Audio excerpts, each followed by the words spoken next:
know, John, there's a lot of people, as millennials, Gen Xers, I mean, Gen Z, just a whole generation that's really searching for God and have so many questions. And I just want to ask from your experience, you know, can you share a story with us where you had an opportunity, somebody who was questioning God, who was on the fence or an atheist, and how you just spoke love and truth into them and that they did come to know Jesus? Yeah.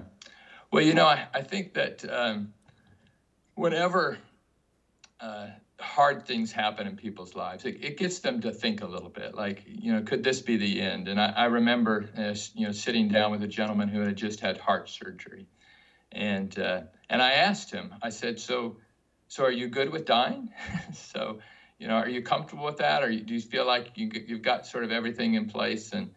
And he was honest enough to say, no, I'm not so sure about that. So, and I said, well, you know, again, if you were sort of at the gates of heaven, so what would you say? Like, if there is a life after this and you have a chance to be with God, you know, what would you say to God to get in?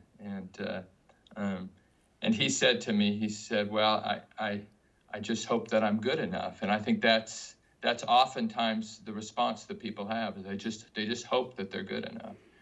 And so began to explain to him, just as I explained to you now, that I'm not so sure that any of us is good enough.